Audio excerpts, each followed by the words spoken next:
listening to the show, well, those are your own. But just keep in mind that the views, information, or opinions expressed on the Tuddle Daily Podcast are solely those of the individuals involved and do not necessarily represent those of our sponsors.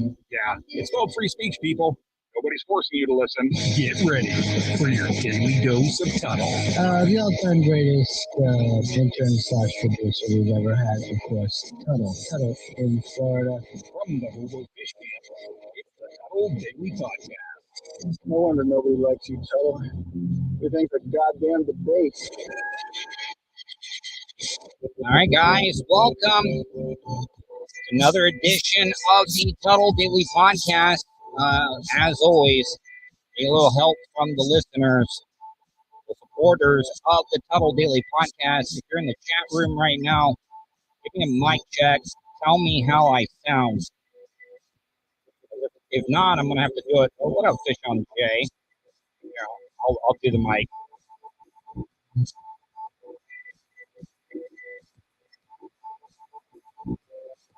It sucks. Oh, God. Be right back. Oh, no.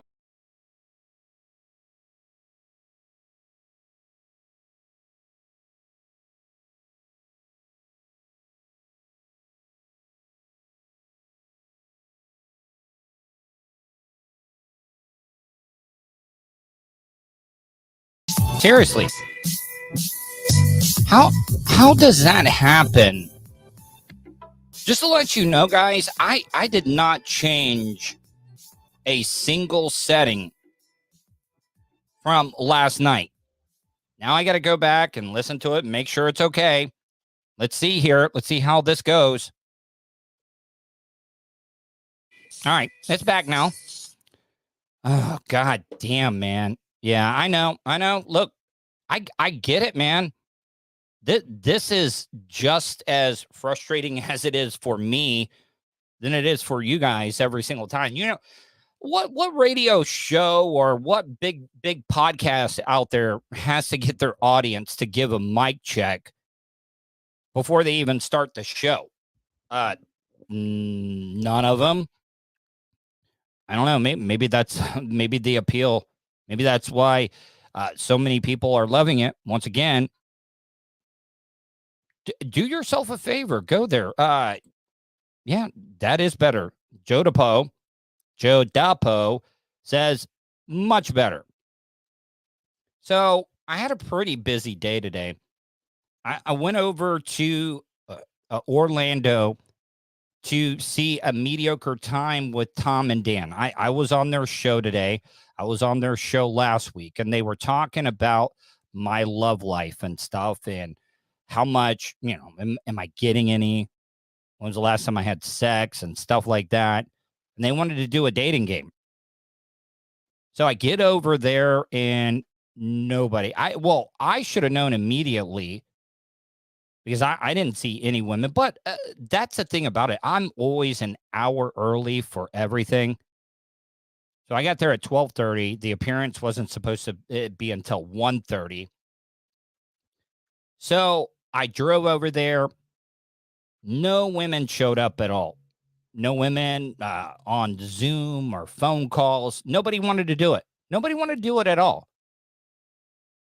And I know that it's during the middle of the week, but do you realize how much of a blow to your ego it is when they have a dating show, a Tuddle dating game per se, and none of the women, nobody shows up, nobody at all.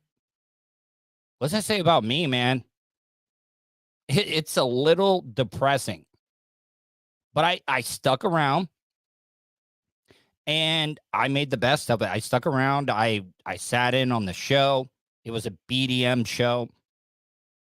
And it was fun. Seth Petrozelli showed up. He's the guy that knocked out Kimbo Slice in the MMA. What up, Eric? How are you, buddy? Yeah, I know. And before I get into more of I don't know why I'm sweating like a whore in church today. But also, the other thing, I'll get into that first. Let me finish the story. So I was there. I took care of all that. And then I drove home. And Tom Van texts me on the 408 right before you get to 50. So I picked up the phone. I was going to return the text. Now, I know that I should not do that because state of Florida is busting a lot of people. They're busting a lot of people for distracted driving. And I wasn't paying attention, but I got pulled over today. I got pulled over, and I'm not going to say what it was. I'm not going to say if it was a city cop, sheriff's office, highway patrol. I got pulled over.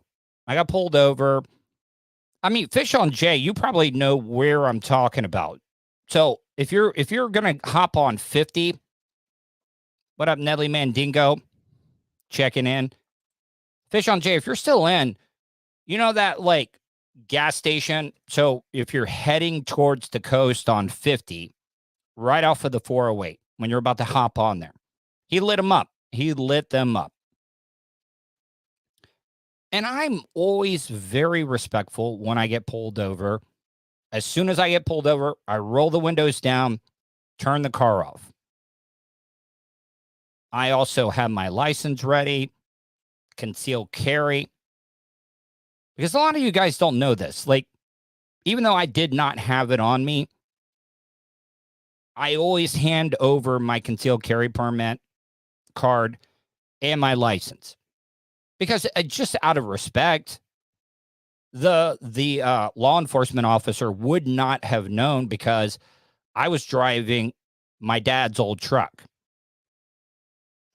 And I don't know if you guys know this because they didn't have any of this in the will or anything like that, who the truck was supposed to go to.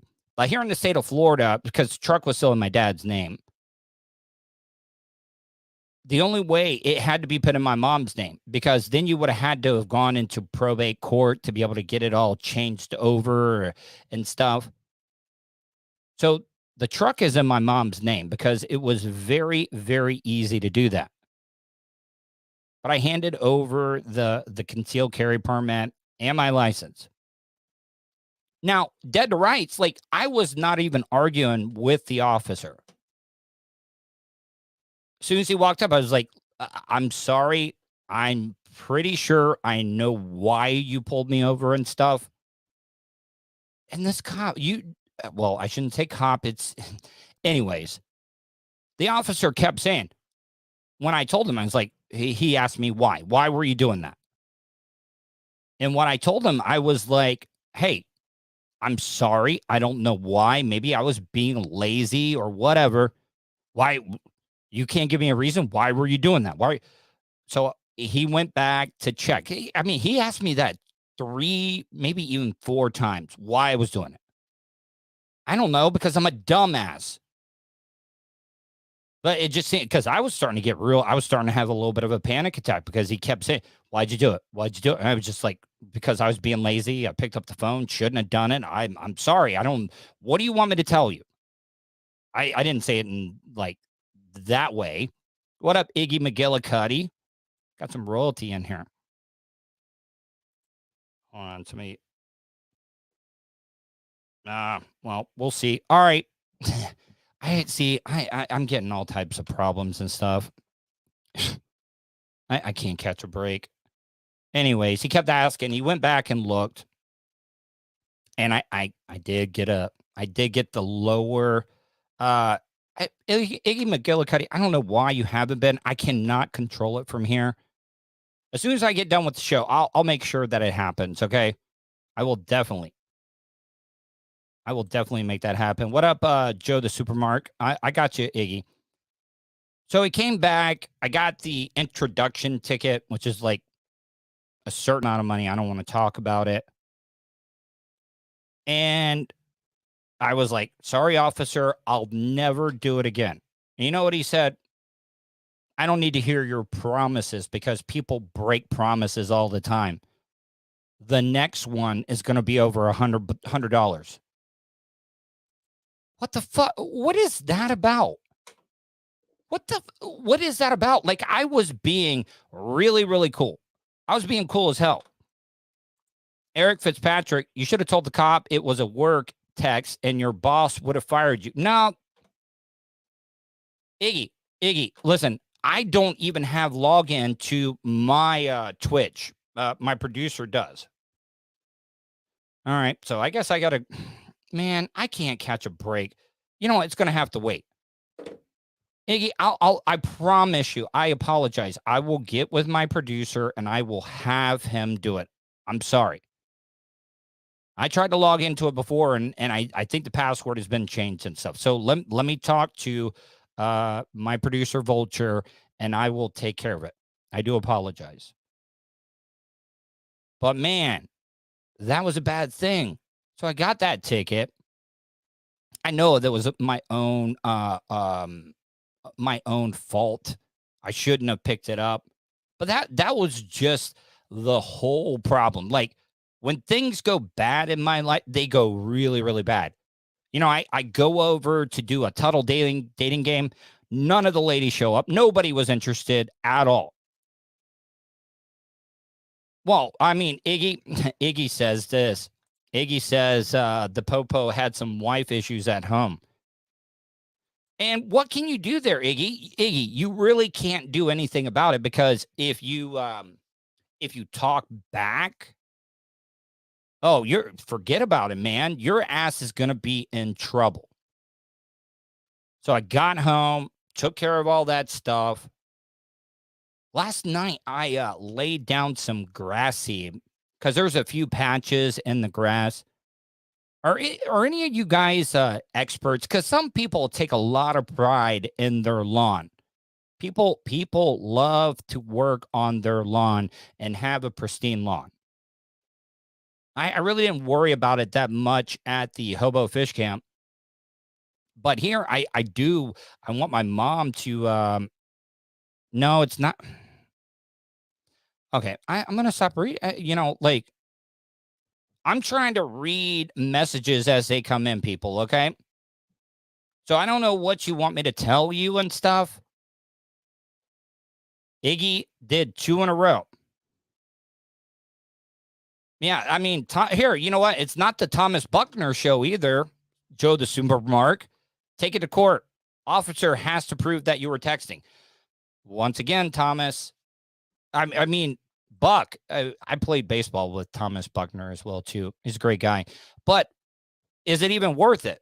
It was only a $30 ticket. But I was being cool as hell. I was being cool as hell. And I'm not, and for the most part, people would be like, oh, that's the reason why people hate cops. This is what, just some people, maybe like Tom or Iggy McGillicuddy said that, yeah, I mean, he could have had a bad day with his wife and stuff. I mean, who knows? It just, I don't know. It kind of rubbed me the wrong way because I was not confrontational. I was not argumentative at all. I was being cool as hell. So I'll just take it. I'll eat it. It's not like it's any points or anything on my license, but he let me go right after that because if you argue with him, things are gonna be just worse for you.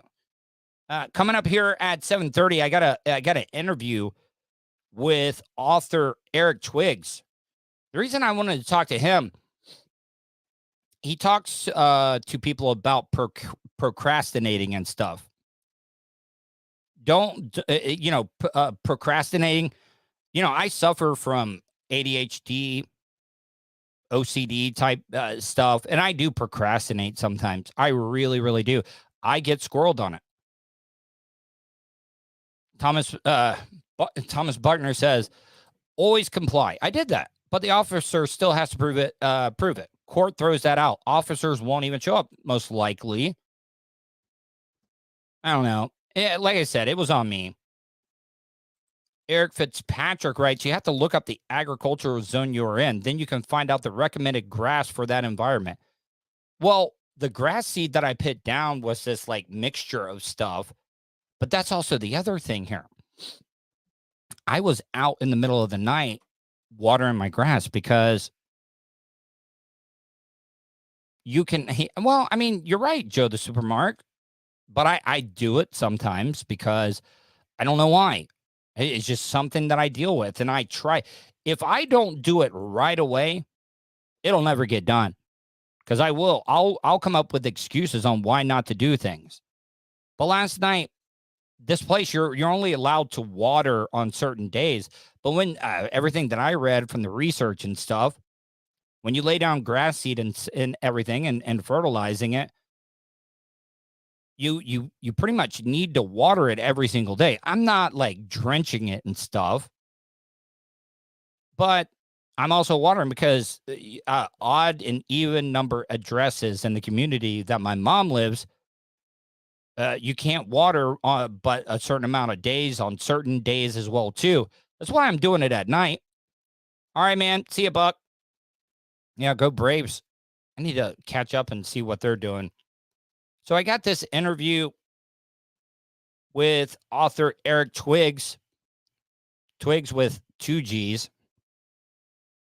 Going to have him on because I think that'll be interesting. A lot of people were bitching about the recorded interview last night.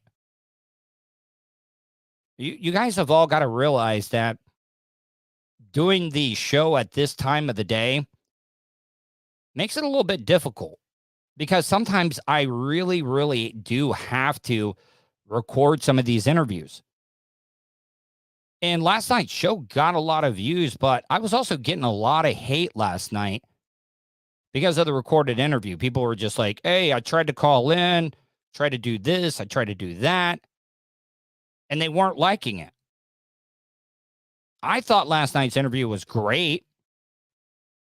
Now, see, I got to go on my YouTube channel, and I got to change some stuff around and make it private. Because once again, I'm not trying to complain when it comes to stuff, but Jesus Christ almighty, man, I can't catch a break. And I'm not complaining about my producer Vulture. It's just maybe I'm not doing something right. I need to just figure it out, and I will. I'll get this thing down pat. I did want to play this one interview for you. I tweeted this out for everybody. Did you guys see that? I don't know. I know that you can't do this, but Been arrested and I've worked with some iron workers before.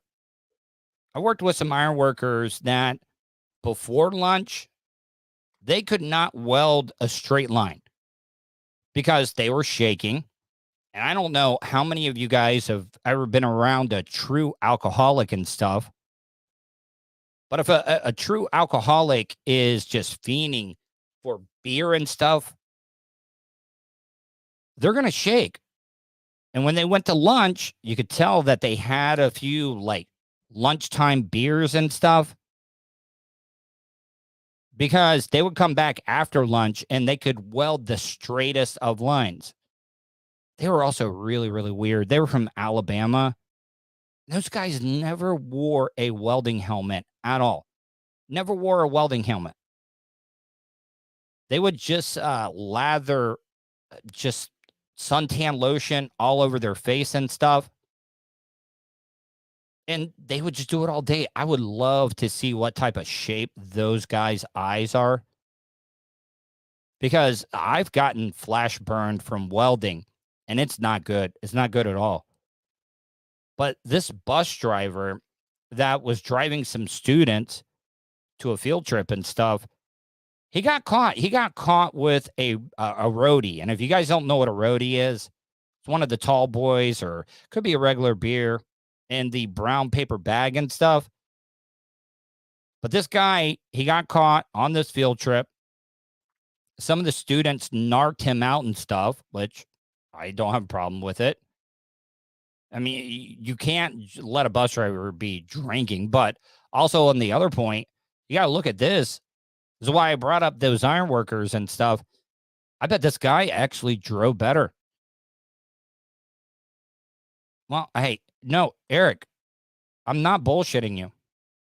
I wish my dad was still alive. My dad could. That's why I said nobody else did it. These guys did. Eric Fitzpatrick, Tuddle. I call BS on a welding company. You can't weld without a helmet. I'm telling you right now, it did happen. I wish my dad was still alive so he could tell you. I don't know why I would invoke my dad's name over that, but it is the truth. It's the God honest truth.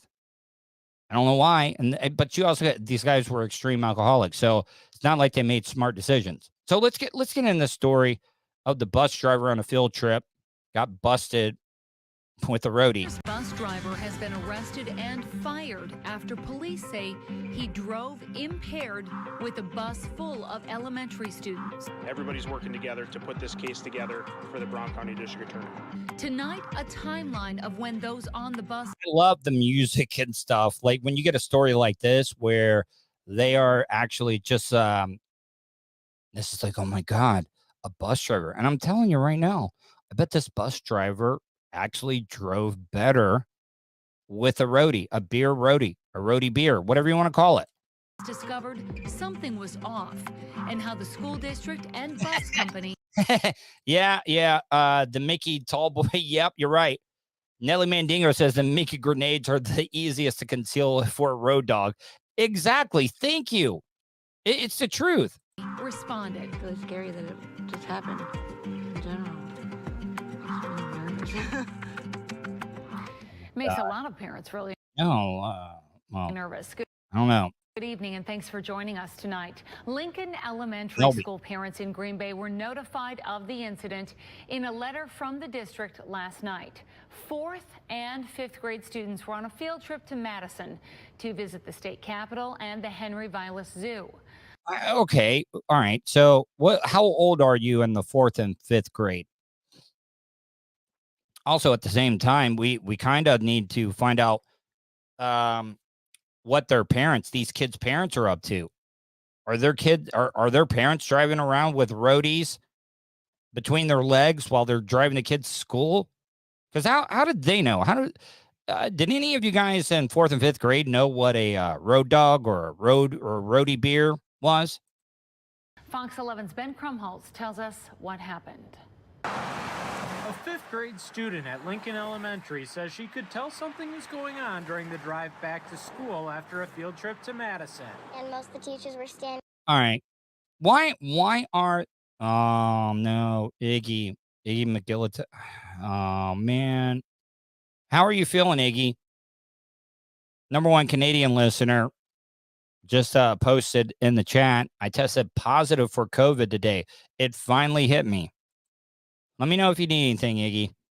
Sorry to hear that. Up and walking back and forth. Why are they interviewing a little kid? This kid does not sound like she knows anything about alcoholic beverages and stuff. Fox 11 spoke with the student outside of school, with her parent providing us permission if we agreed not to identify her. The student says the driver had a large cooler next to him on the bus. Okay, I mean, bus drivers bring their lunch and stuff.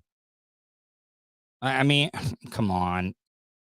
I don't know. Let's hear the rest of this. I didn't think much of it until I heard what happened. A letter to parents says teachers on the bus notified the district after a student noticed. Whatever. That's a kid. So this kid did not even witness it or tell anybody, and they're interviewing this kid. Of course, this kid wants to be the cool one in her class and stuff. The can leaking under the bus driver's seat. A district spokesperson says that happened near Rosendale. The district says it contacted Lamers bus lines asking them to initiate their safety protocols. Lamers explained the bus might not have been properly cleaned out after a prior. Oh, yeah. Okay. Well, there you go.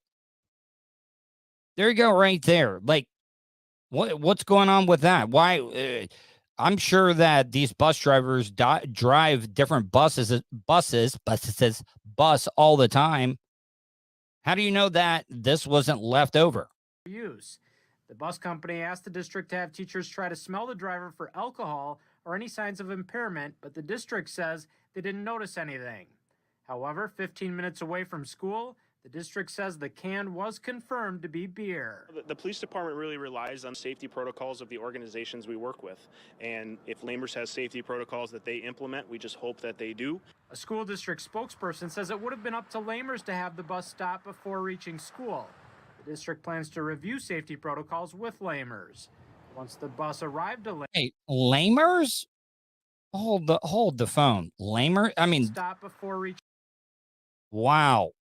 That's got to be the worst name. Is it the name of the school or the county? Protocols that they implement, we just hope that they do. A school district spokesperson says it would have been up to Lamers to have the bus stop before reaching school. The district plans to review safety protocols with Lamers. Oh my God. Hey, do you see that kid? He's a lamer.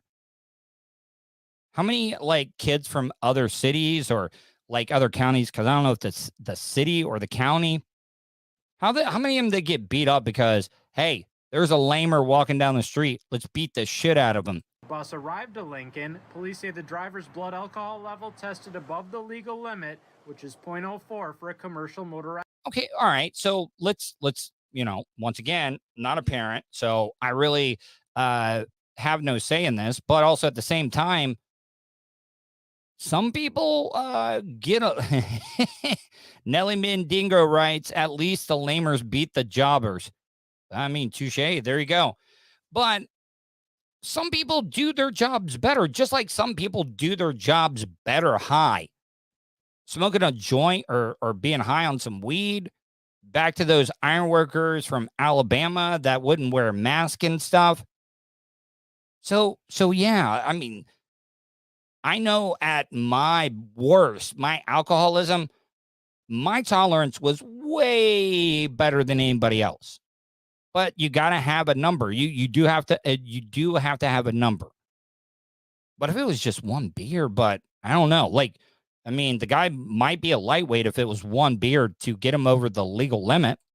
Vehicle. From the police perspective, we are there to make sure that people are safe and hold people accountable. The school district and Lamers declined interview requests, but in a statement, Lamers says its staff and a supervisor interacted with the driver, as they typically do, and did not observe any impairment before the driver departed on the trip. So I guess that's something that we'll all think about next time. Anytime the kids Look go at this on guy.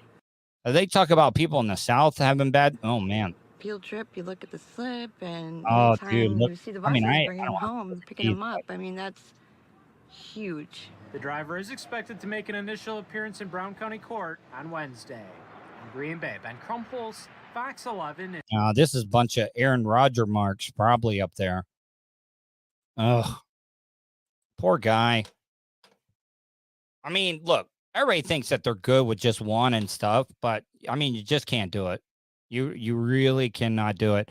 All right, I'm going to play this one quick story before my guest comes on. Should be in a few minutes. This guy right here is the man. And I would like to hear from you guys. You can call into the show 407-270. The upstate prisoner scheduled to. I don't know. How would you guys want to go out if you were on death row? Because this guy was like, you know what? I'm going to just put my balls right on the table, and I'm just going to tell people, look, I want the firing squad. Breaking news at noon, the upstate prisoner scheduled to be executed later this month has chosen to die by firing squad. What? I mean, all right, there's a chance that somebody could miss. Also, at the same time, I think that they do like 5 people. And I think only 1 or 2 has a bullet, but nobody actually really knows who has a loaded gun. But this guy wants to die by firing squad. And don't they shoot in the chest? They don't go like for a headshot or a head kill or anything.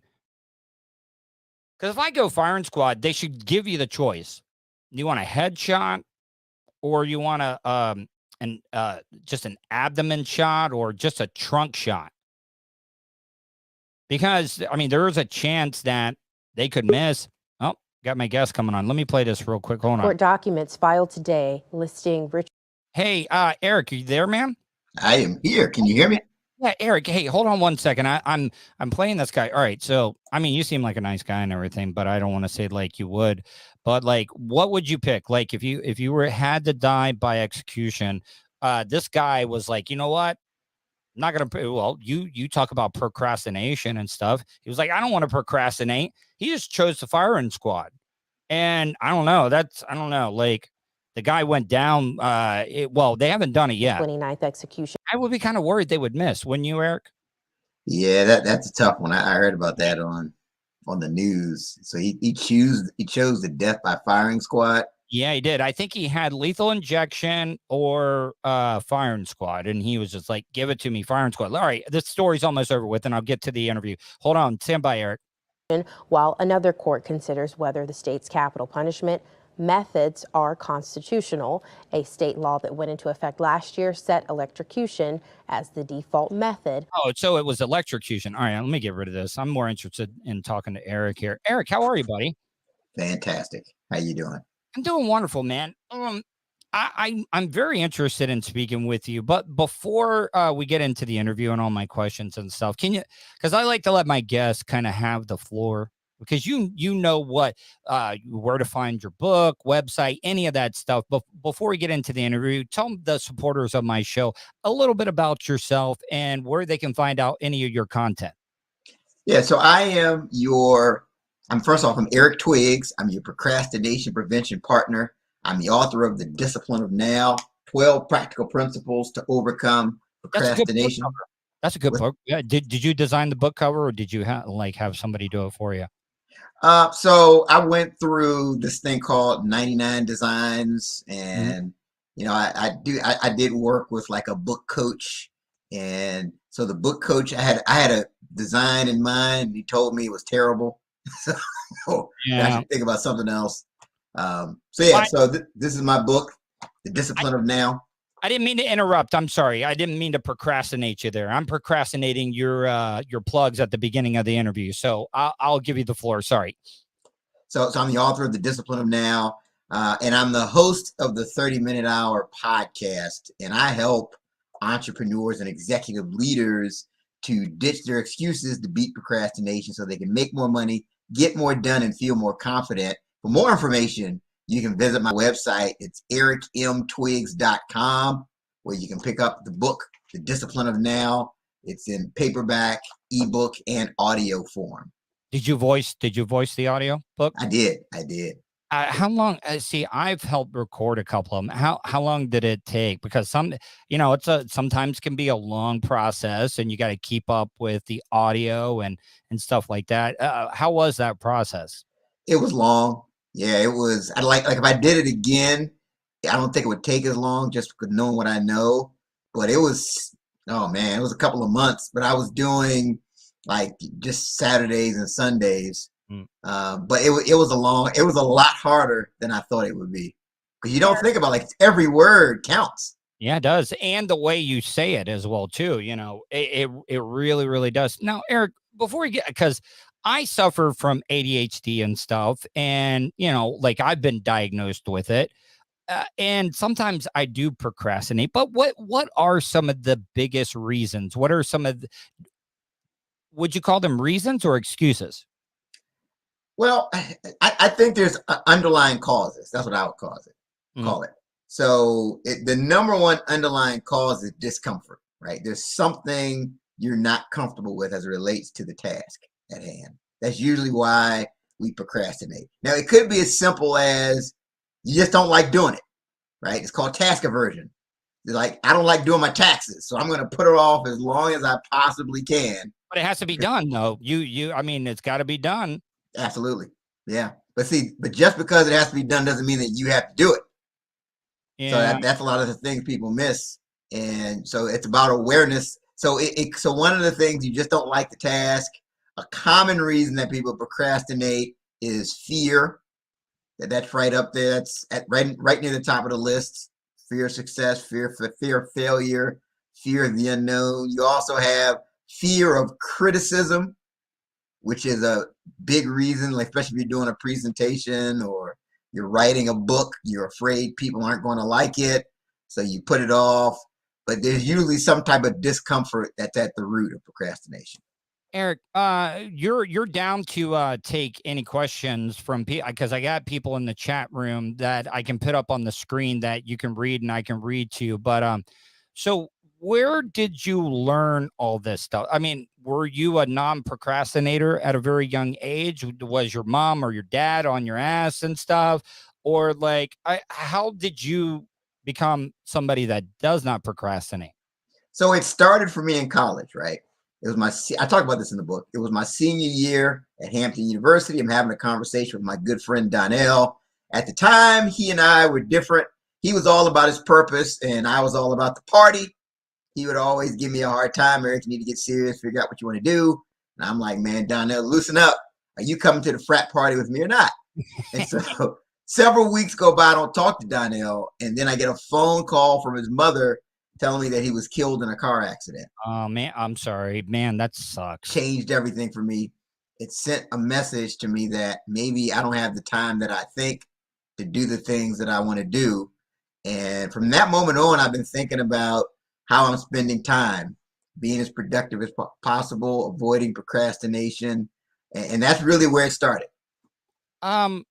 So what did you go to school for? You were talking like, I mean, were you an author? Did you like a writer? Like, what were you wanting to do? Well, marketing was my major in college. And I figured that I would be, at one point I thought I was going to be this big marketing executive. Yeah. But really the bottom line, and part of the reason I procrastinated in those days, because I really wasn't clear. And one of the things I always say is that clarity is the starting point of success. And I lacked a level of clarity. I don't think I really knew specifically what my purpose and my calling was. I was focused on income and making money. Or now was it now? All right, I know we're getting off a little topic here, but making the income and the money, was it to impress the ladies? I mean, that's where a lot of guys do. They go in there and they'll be like, all right, I gotta make, what are the things that the ladies like? They like a well-dressed man. You get that with money and being successful and stuff. What was your driving point? Like, what drove you on that path before you became a non-procrastinator? So it was the idea of being successful. Right? Yeah. You're taught, you go to school, you get your education, you get a job, you make money. And so like one of the lessons that I took away initially, I said, you know what, time is precious. So I need to become successful. I've got to climb the corporate ladder. And I got to a point where you could argue that I'd achieved success. Right? I had, in my career, I had 17 locations. I was a district manager in the automotive industry. Oh, you were? Yeah, I was making great money. But I remember one day I'm sitting in my car and I get to the light and I remember the eyes in the rearview mirror that were looking at me were the eyes of someone who hated what he was doing. And so that kind of sent me a message that it's not just about income. What about impact? Doing something you like doing, a job that you like, does that make not being a procrastinator easier? Yes. I think so. Yeah, if you like what you're doing, if you have a passion for it, especially if you feel like it's aligned with your calling, you're going to be less likely. So, for example, I remember those days I would hit the snooze button all the time. The alarm would go off, I would just hit the snooze button. Like now, and you fast forward to today, I can wake up at 4:30 in the morning without an alarm. Yeah, I look forward to doing what I do. Now, I mean, you don't have to. I just want to. So your person, you got a family, wife, kids, all that stuff. Like, so how? Like, I mean, this had to be amazing for your wife and stuff. Like having a husband that doesn't procrastinate and stuff. But does she ever have to get on your ass or whatever? Like, oh yeah, you're not taking to this. You're procrastinating. Right. So here's what's interesting. Right. A lot of this is context based. Contextual. So you can be like, I know people who are on it when it comes to work and their business, but then when it comes to household tasks, they tend to slack. So here's my challenge, right? So my thing is like a lot of times when I'm home, I'm in recovery mode, right? I'm like, okay, I need to kind of rest up for, I'm doing a presentation, I've got a podcast, I got this, I got that. But for the wife and kids, they're like, no, we don't need you to be in recovery mode. We need homework checked. Your trash needs to go out. So certainly, again, I have to be aware, because if not, I'll procrastinate on household tasks. Do you have to write yourself notes and reminders sometimes, or is that not using your time wisely? Because sometimes, you have a main task that you're focused on, but in the perfect life, we just don't have one task that we have to concentrate on. How do you balance it out evenly? So what I do is I have something that I have my top 5 every day. So what at the end of my day, so like for example, when we're done with this podcast, I'm going to write down the 5 critical things that I need to get done for tomorrow. And these are my priorities. So my goal every day is to make sure that I'm checking off the major items that I have to get done for the day. How do you not get overwhelmed though? Because you brought up the number 5, but you know, once again, in a perfect world, we wish that we only had 5 things that we had to take care of. Like, how do you decide in what order or the importance of how things need to get done? So it helps to have clarity, starting point of success. So that if I'm working with someone and I'm coaching them through this process, we would start with, okay, what are your 5-year goals? This is what we would start with. What do you want to accomplish 5 years from now? Where do you want to be? And then we would walk it back and say, okay, what are the 12-week steps? Or what are the 12-week goals that are going to get you to 5-year goal? And then from there, we would say, what do you need to do on a daily? What are some of the things you need to do every day that are going to lead to the goal? So the things you're doing, so for me, for example, if it's a Wednesday, I could, I'm working on a blog post.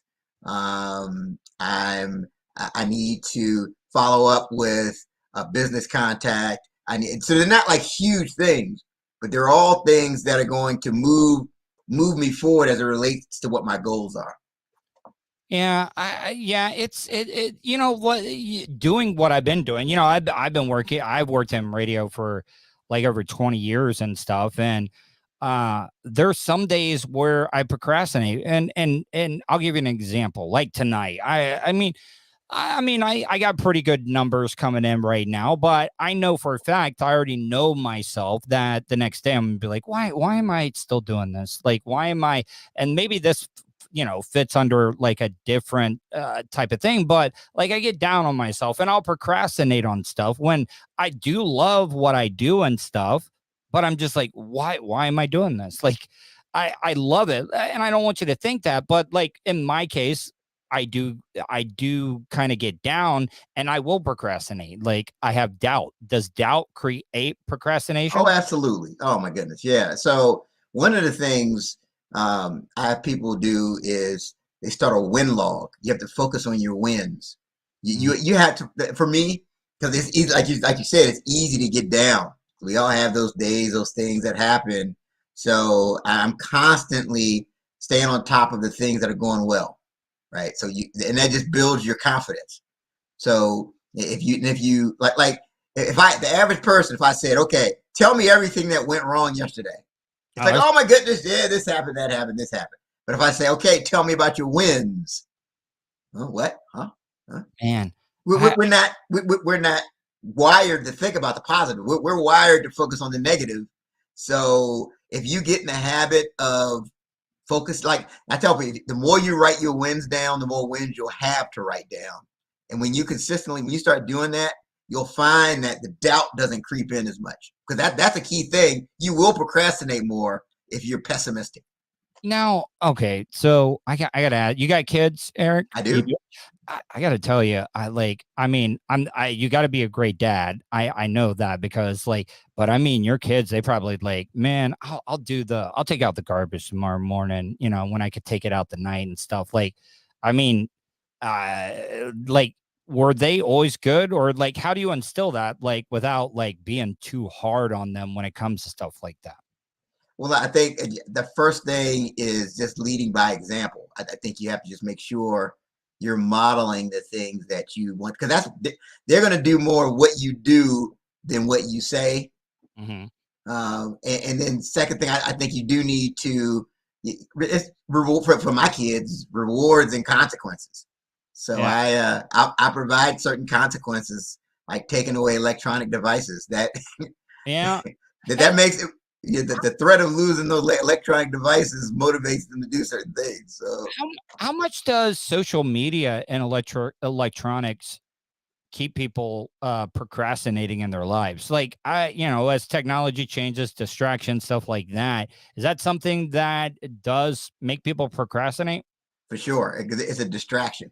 So what happens is, when we said earlier, a lot of times people are feeling fear. So you're feeling anxiety.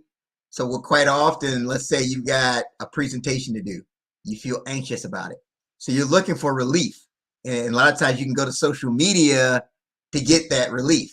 Find out what everybody else is doing. Let's find out what Johnny Depp said on the stand today against Amber Heard, or Right. Trump walked off of an interview tonight, or, Right. what's going on in Ukraine, or, just Right. any stuff, or, oh man, I can't believe Will smacked Chris Rock and stuff. Will didn't procrastinate on that one, did he? He was like, No. taking care of this right now. I'm not going to You wait didn't put it until tomorrow. off. No, No. but no, there is a lot of distractions. The media can be a distraction. Yeah. Just I don't know, relationships, marriages, anything like that. What are some of the smaller things that people don't think about that causes people to procrastinate? Well, so the bottom line is not being clear on what you want and what your goals are. And if you aren't clear, everything sounds like a good idea, right? So a lot of times people have a hard time saying no to certain requests because they're not really clear on what their yes is. So what becomes a distraction is now you're the president of the PTA, you're the vice president of the homeowners association, you're doing all of these things, you're singing in the choir. Is it about respecting your own, or having people standing up and making people respect your own personal time? Because a lot of people, I've been guilty of this. When I'm busy and somebody may need something or may need help on something, that's a friend or just an acquaintance, and you'll be like, oh man, I got to help this person out. Just having to tell people no sometimes. Yeah, people struggle with that, but you're not saying no to the person, you're saying no to the request. And what people don't realize is that you think it's damaging relationship, but it actually creates a level of respect, because you respect people to have boundaries, that tell you their boundaries. I just think that that's so important. But again, if you're clear on where you're trying to go and what you're trying to accomplish, that becomes a lot easier for you to create those boundaries. What are some of the things, because, we were like, oh man, this guy wrote a book about it. He never procrastinates. What are some of the things recently in your life that you're like, oh man, I'm procrastinating on this? So like I don't like doing little tedious things. Oh, you don't? Okay, I got you. Like the, mileage expense, if you log in mileage. I got you. Yeah. Just those little, so what I've done, I have a virtual assistant who can handle a lot of those things. Even, I have a podcast at 30 minutes an hour, and just a lot of the details with the scheduling and at one point I was just doing all that myself, where now she handles that. So a lot of those little time consuming things that need to be done, it'll be easy for me to procrastinate. But also, all right, so you're talking about not procrastinating, but even though you may be busy and some things need to be done, back to the family and stuff, are there things where you have to take personal times? You said you need those rest days. Are they important? Like, do people procrastinate burning a time out every once in a while? Like, I can't do it, I'm too busy.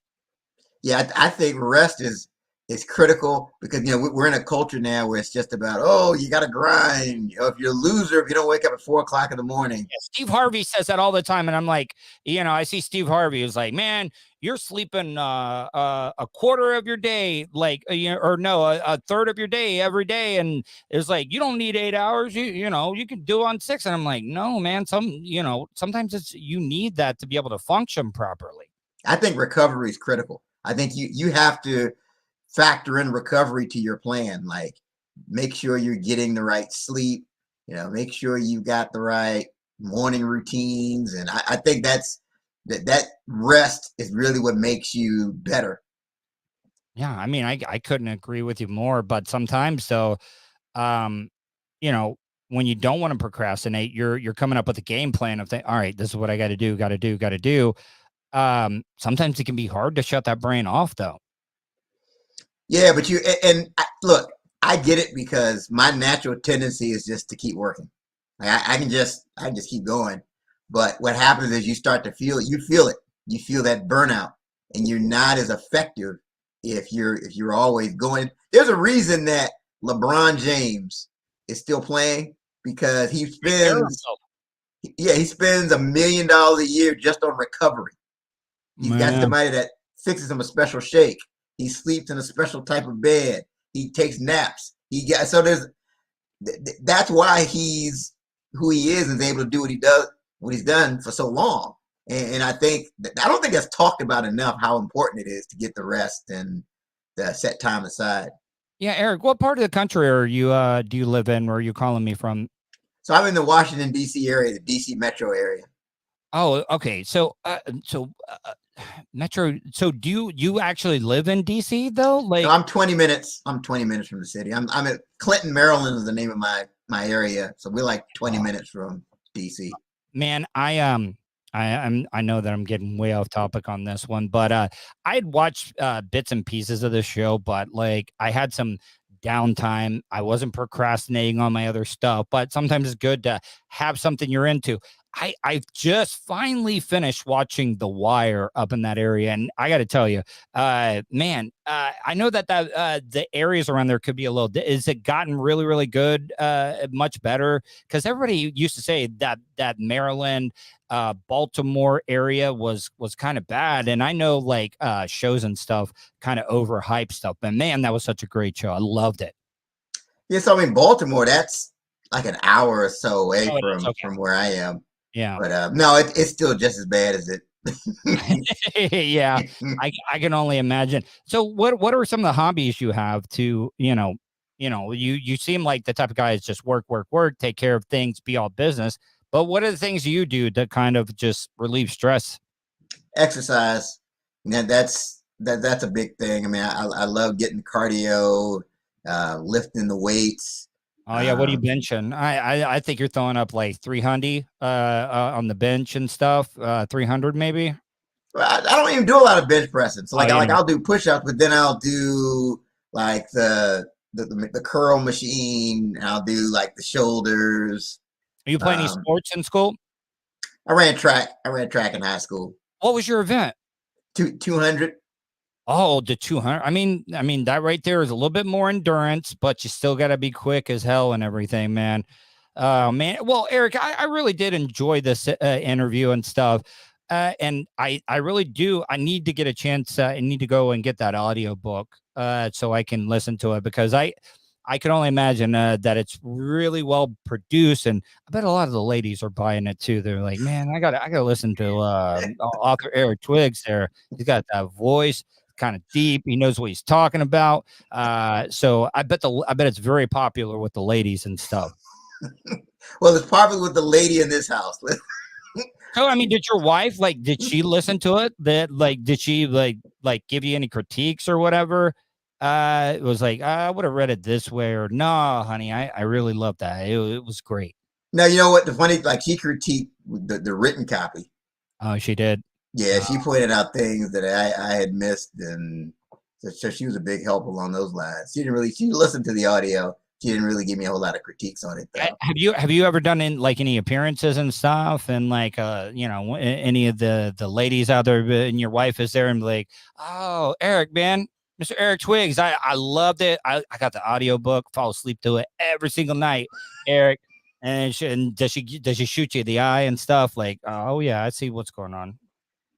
No, I don't think I've experienced that. No book groupies and stuff. I imagine they're like, well, Eric, can you sign my book for me? Don't procrastinate. Come over here and do it.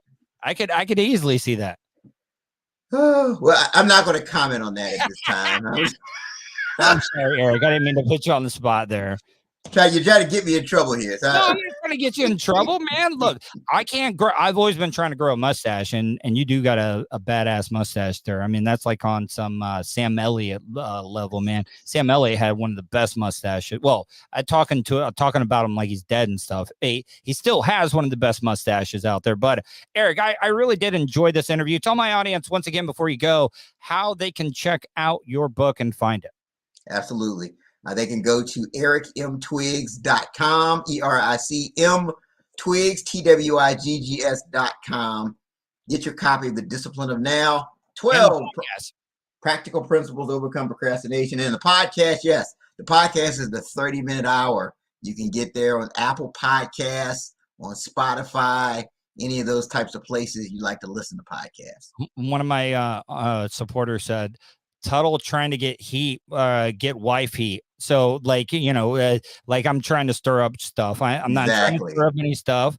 But I'm just saying, man, like I can be honest. I bet if there were book groupies, you would definitely have them. So I'm just saying, but you're a good man. You don't procrastinate on that type of stuff. You know. So this is an episode I won't be sharing with the missus. Oh, come on. Listen, I'm kind of like telling I'm like, man, I'm not saying anything. I didn't say that you would go for it, but I mean, it would just be like, oh man, yeah, my man loves me. He ain't going nowhere. He's loyal as hell, but he's got a lot of ladies that are looking his way. I mean, come on. He doesn't procrastinate. And that probably is a turn on for some women. You got to admit that, right? Because a lot of guys do procrastinate, and sometimes it's got to be like my marriage would have lasted longer if I wouldn't have procrastinated and stuff. So maybe you know what, you might have the perfect marriage, Eric. Yeah, she's great. All right. All right. I'm not gonna keep asking any questions because I don't want to get you in trouble. But Eric Twigs, thank you so much, my friend. I hope you have a great night. Okay. Hey, thank you. Had a blast. This was awesome. All right, man. Bye. All right. So, yes, you are listening to he wasn't giving me anything.